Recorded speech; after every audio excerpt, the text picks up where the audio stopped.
Yet another week of major volatility behind us. Of course, Donald Trump potentially looking to push power out the White House. We've seen CPI data out of the likes of the UK and the US, and earnings season really starting to gather momentum. But the week ahead from an economic perspective has plenty to sink our teeth into. We've got the Japanese election over the course of the weekend. We've got the ECB interest rate decision, and we've got a raft of economic data coming out of the UK. So let's get into exactly what that might mean for a number of different markets for you traders.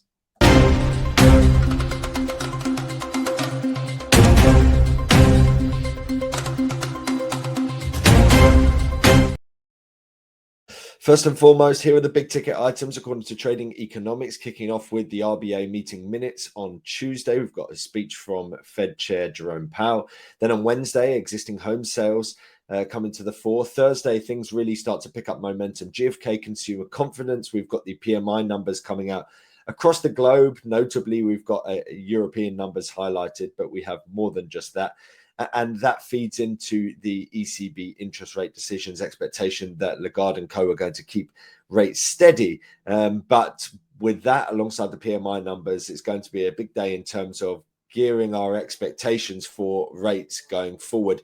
And finally, looking at Friday, we've got the retail sales number coming out of the UK alongside the IFO business climate number and the core durable goods out of the US. But prior to all of that is the Japanese upper house elections. Now, this has been causing some downside and some jitters within the Japanese yen and within Japanese markets as a whole. That's because there is a perception that we could see the reigning party lose their majority, and as such, moving more towards a position where we're going to see additional fiscal spending. Now, essentially, what's happened is we've seen elevated wages, but they haven't necessarily been as elevated as inflation. Certainly for many people feel like they are being left behind. There's a theme around the potential for additional stimulus packages and spending. But that, of course, raises the possibility of additional debt. You're talking about a country that already has over 250% debt to GDP ratio. So that, of course, raises significant concerns. And so you're seeing bond yields moving towards the upside, so borrowing costs rising in anticipation of this potential move where they could lose their majority on the upper house, or they already have on the lower house. And so really it just plays into this narrative that really has fear surrounding the weekend. And so we're expecting to see volatility as we kickstart the week. And we can see here in terms of that relationship between inflation and wages, we've seen that wage growth figure pulling downwards more recently, the inflation figures and wages sort of interchanging over the course of the past few years, but notably a break from the norm. And the norm is that inflation and wage growth remain very low. Well, we've seen both of them rise, but more recently we've seen wage growth decline. We haven't necessarily seen that for inflation. So that means the possibility of pressure being placed on households and spending habits within Japan. Part of this will also be associated with the idea that people from abroad are coming in and spending good money, and tourist numbers are particularly high. And we have actually seen a sort of anti-immigration party actually gaining a little bit in the polls, but it's more of a side note, so to speak. Now, notably, we've seen this rise in terms of yields. Of course, the yield curve control move removed by the Bank of Japan.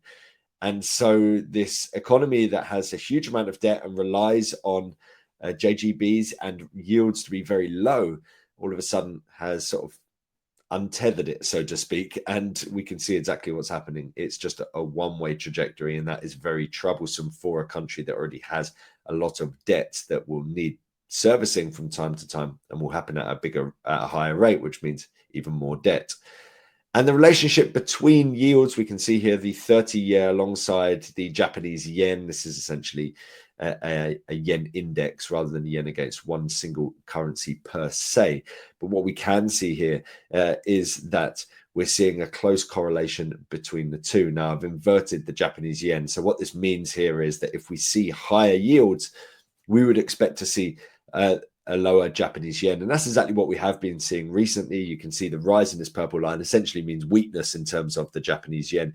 And if we were to see a move over the course of the weekend where they lose their majority in the upper house, in my mind, it points towards a high probability of more of the same, which means higher yields and lower Japanese yen. Now, one currency pair that I've highlighted maybe a few weeks ago, maybe a month ago, as a great market to be following and has continued on that vein has been the Swiss franc against the Japanese yen. Let's just jump on that chart now. So Swiss franc against Japanese yen, long term, this is the daily time frame. We can see it's just an incredible rise over the course of the past, say, 6 months.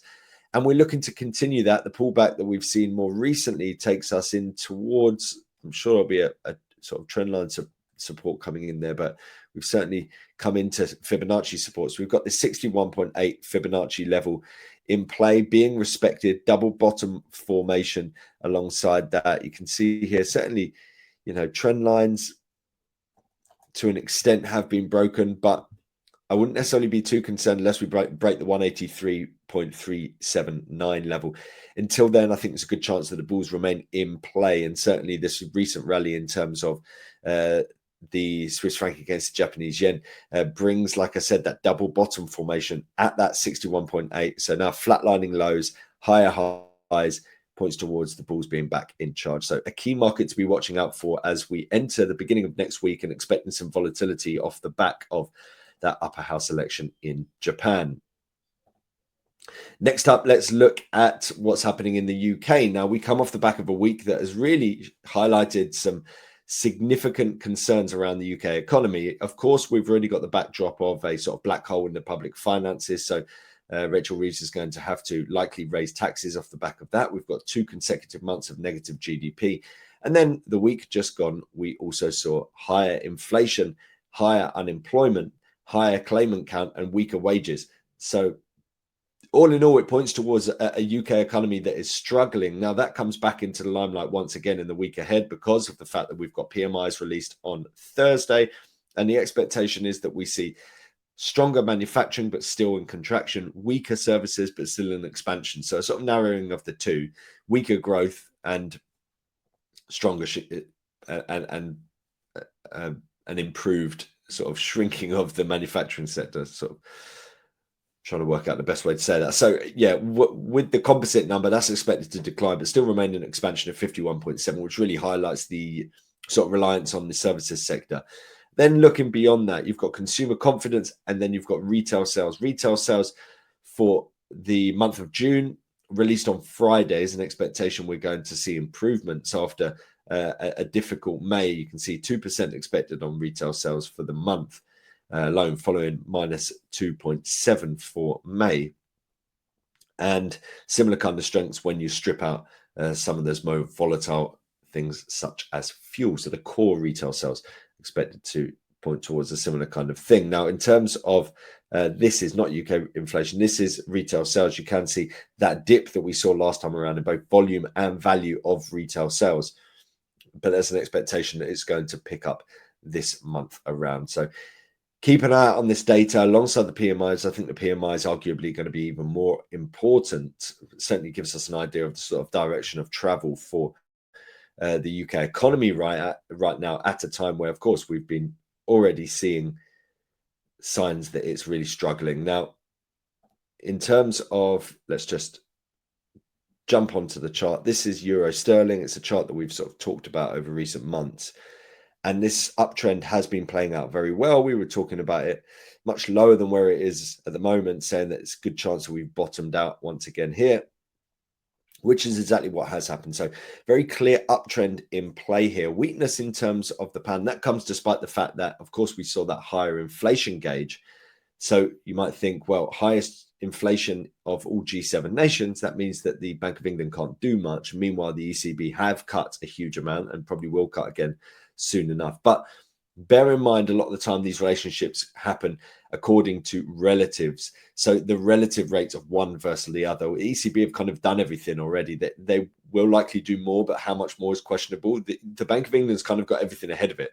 So there is the prospect of pound weakness down the line. We don't necessarily know when that's going to happen. And the turn might happen in the form of a dovish Bank of England, or it might happen in terms of a hawkish ECB.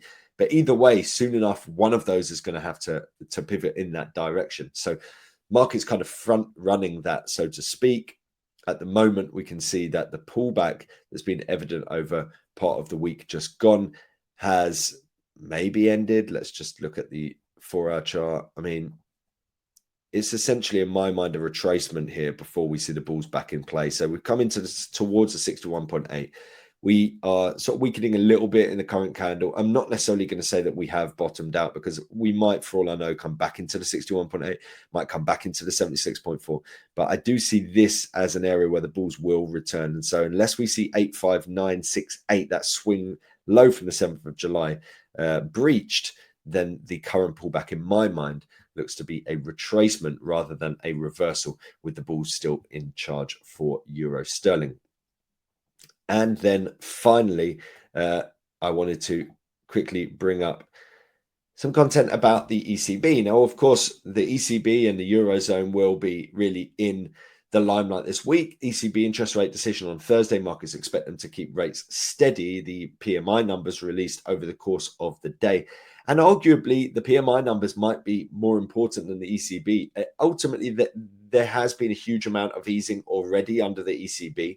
So the need to do more will essentially come down to the data, right? What's inflation doing? What the jobs numbers doing? What the PMI numbers doing? So if we see significant weakness in terms of the PMI figures, then that could push the ECB in the direction of further easing. So what we're expecting, well, I've stripped out a little bit just to kind of squeeze all this stuff in here. So I've only got the composite for the French number. That's expected to improve. Composite for the Germans up to 50.7. So that is being led by manufacturing, 49.7. So improvement on 49.5. Sorry, improvement on the French side of things. Sorry, on the German side of things. Excuse me. Then the composite number on the Eurozone figure up to 50.9. So there's an expectation we're pretty much going to be seeing significant improvements for many of these PMI numbers. That would point towards a more patient ECB, and so the possibility of euro strength, which kind of feeds into that narrative that we're talking about, that euro sterling. So you can see here that we have seen this sort of recovery, notably within the manufacturing sector of late within the PMI numbers. But really, the composite remains strong off the back of the fact that services remain strong. So keep an eye out for the PMI numbers over the course of the week, because as things stand, we can see that markets do not expect to see a rate cut from the ECB this time around.